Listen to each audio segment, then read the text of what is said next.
जय हिंद साथियों। स्वागत है आपका गोल मंत्रा एकेडमी के परिवार में। आज हम लोग चर्चा करेंगे दिल्ली सल्तनत के बारे में। किस प्रकार से दिल्ली सल्तनत में कितने वंशों ने शासन किया और कितने समय तक क्या है इन्होंने शासन किया है। हम लोग पीछे पढ़ चुके हैं किस प्रकार से मोहम्मद बिन कासिम ने भारत पे आक्रमण किया। फिर उसके बाद जो आपका आता है महमूद गजनवी आता है। फिर उसके बाद जो आता है आपका वो है मोहम्मद गौरी। जब मोहम्मद गौरी आता है तो उसके बाद जो उसका गुलाम होता है कुतुबुद्दीन ऐबक, उसने क्या है दिल्ली सल्तनत की स्थापना की और एक नए राजवंश की स्थापना की है। और इसके बाद फिर धीरे धीरे जो है टोटल 5 वंशों ने शासन किया है और इनका जो समय है 1206 से 1526 तक। तो जितने भी आपके ये 5 वंश हैं इनसे जो है कभी कभी क्रम पूछता है और इनका जो समय है वो भी आपको जानना चाहिए। और प्लस इसके अंदर कितने राजा हैं, उनका कालक्रम क्या है, ये भी आपके यहाँ क्वेश्चन जो है बहुत पूछे जाते हैं। तो इसीलिए हमने क्या किया है कि अभी जितना भी दिल्ली सल्तनत है उसको संक्षेप में हम कह सकते हैं कि ये जो है लिखा हुआ है, ये जो है रूपरेखा है किसकी, दिल्ली सल्तनत की। अगर आप इतना समझ लेंगे तो इसके बाद इन्हीं चीज़ों को हमको स्टेप बाय स्टेप क्या है पढ़ना पड़ेगा और फिर तब जाके क्या है आपका जो है ये दिल्ली सल्तनत जो है पूरा कवर होगा।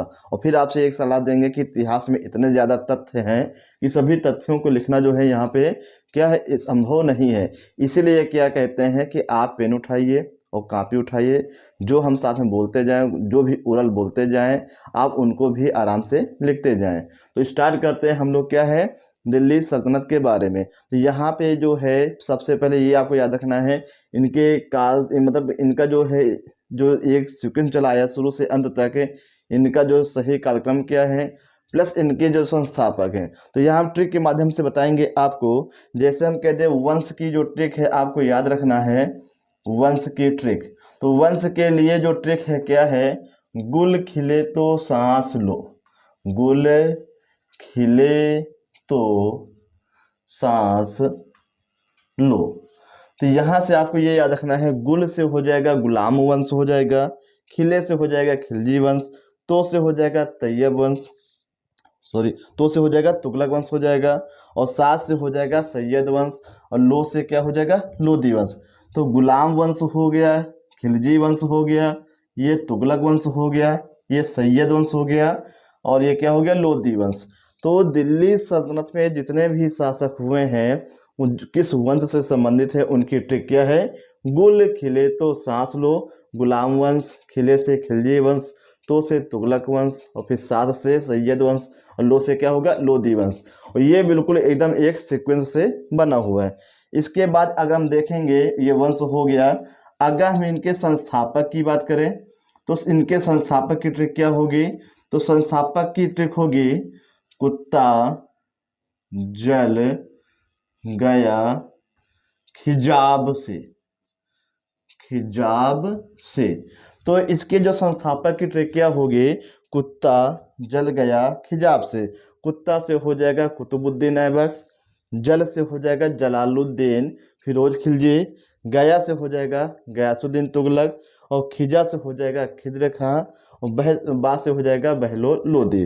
तो इस प्रकार ने हम लोग देखें, ये कुत्ता से कुतुबुद्दीन ऐबक है, जल से जलालुद्दीन है, और गया से गयासुद्दीन, खिजा से खिज्र खां, और बा से क्या होगा बहलोल लोदी।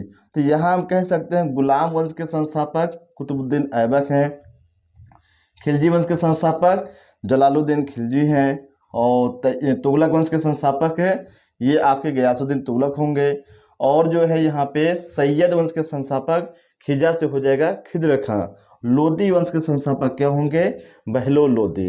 तो इन दोनों ट्रिक के माध्यम से हम लोगों ने सीखा कि किस प्रकार से कितने वंशों ने दिल्ली सल्तनत पे शासन किया और उनके संस्थापक क्या होते हैं।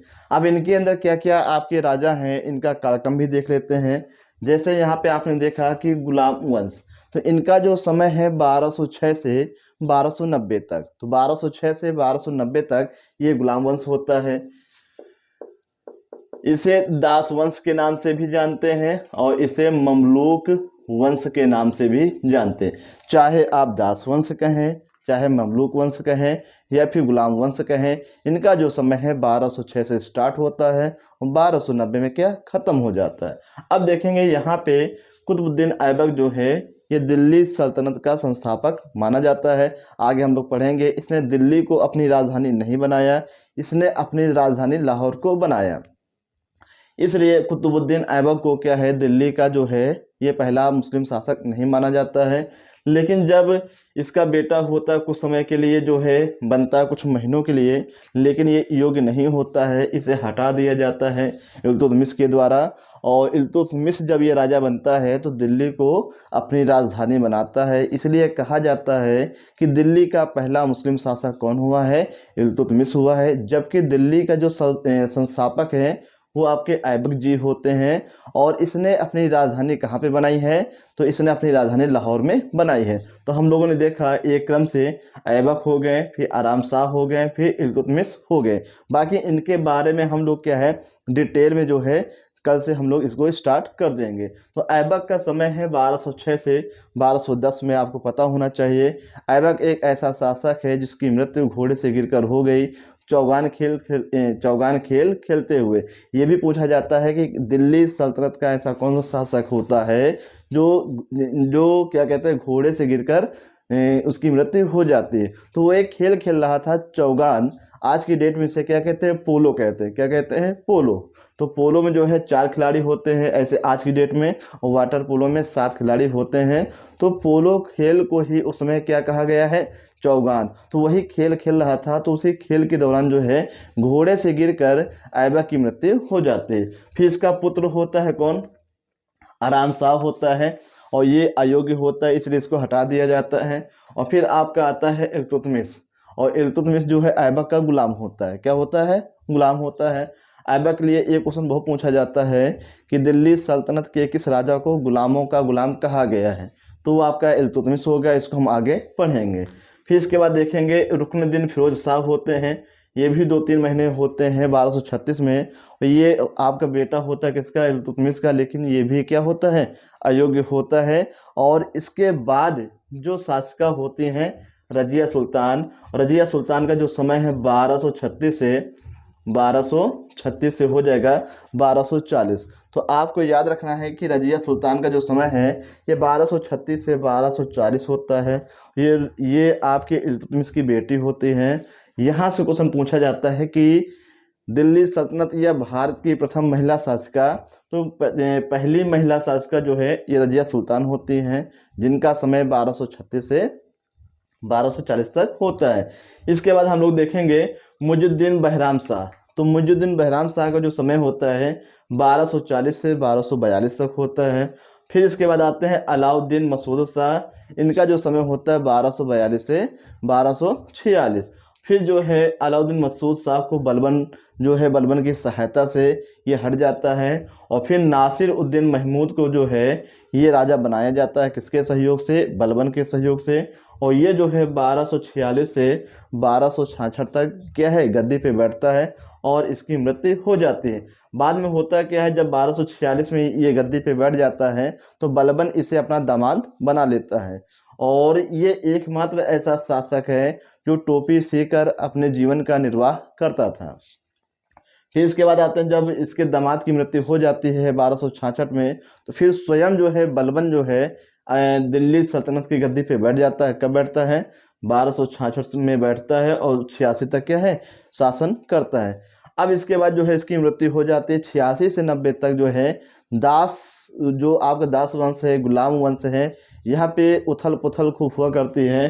फिर कैकवाद आते हैं यहाँ पे, फिर क्यूमर्स आते हैं, लिख लेना नीचे आप। बलबन के बाद कैकवाद आता है और फिर इसके बाद क्या आते हैं, क्यूमर्स आते हैं। बस 4 साल में ही ये दोनों राजा के निपट जाते हैं, ये आपको याद रखना। तो फिर इसके बाद जो आ जाता है कौन, आपका आ जाता है खिलजी वंश। तो बलबन के बाद आपके क्यूमर्स हैं और फिर आपके क्या है, बलबन के बाद जो है कैकवाद है, क्या है आपके कैकवाद है। और फिर कैकवाद के बाद कौन है, क्यूमर्स। तो क्यूमर्स जो है अंतिम शासक होता है किसका, गुलाम वंश का। तो ये आपका हो गया गुलाम वंश। अब इसके बाद हम लोग चलेंगे खिलजी वंश में, और खिलजी वंश का जो समय है ये 1290 से 1320 तक। और खिलजी वंश में 3 जो राजा होते हैं आपके सबसे प्रमुख हैं, सबसे आपके जलालुद्दीन फिरोज खिलजी, अलाउद्दीन खिलजी और शहाबुद्दीन उमर।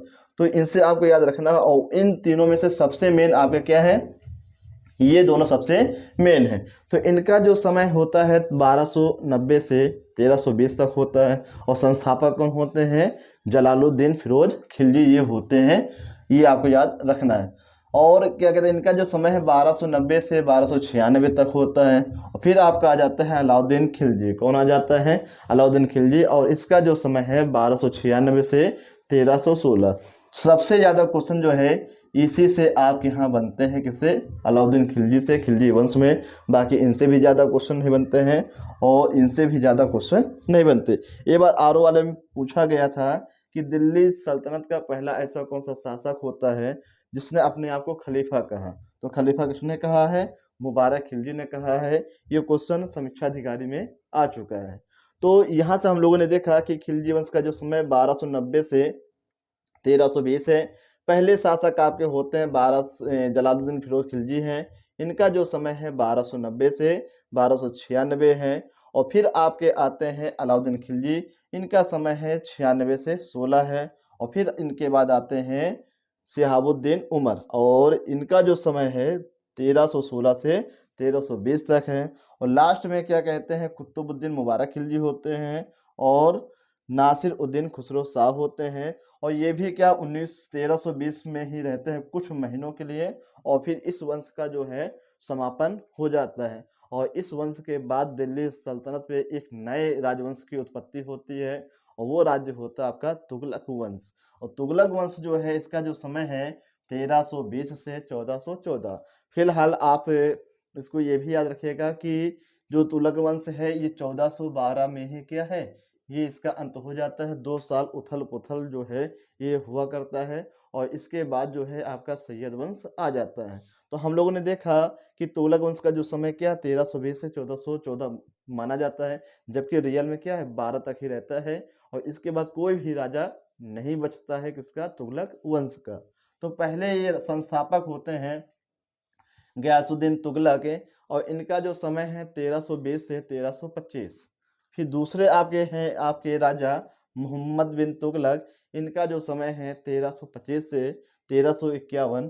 तो इन तीनों में सबसे इम्पोर्टेंट आपके मोहम्मद बिन तुगलक हैं, और उससे भी इम्पोर्टेंट क्या है? फिरोज शाह तुगलक। और फिरोज शाह तुगलक से काफ़ी सारे क्वेश्चन आपके बनते हैं। तो मोहम्मद बिन तुगलक, इसे हम लोग शॉर्टकट में MBT भी कह सकते हैं। क्या कह सकते हैं? MBT। तो मोहम्मद बिन तुगलक, इनका जो समय है 1325 से 1351 है। और फिर आपके आते हैं फिरोज शाह तुगलक, और जो है इनका जो समय है 1351 से 1388। फिर इसके बाद आते हैं अबू बकर, और अबू बकर का जो समय है 1388 से 1398 में। और लास्ट में आते हैं नासिर उद्दीन महमूद तुगलक, और इनका समय है 1398 से 1412। और इसके बाद जो है इनका अंत हो जाता है। और इनका अंत होने का कारण ये है कि जो तैमूर का जो आक्रमण किसके वंश में होता है? तो आपको याद रखना तुगलक वंश में। और राजा कौन होता है? जो अबू बकर होते हैं।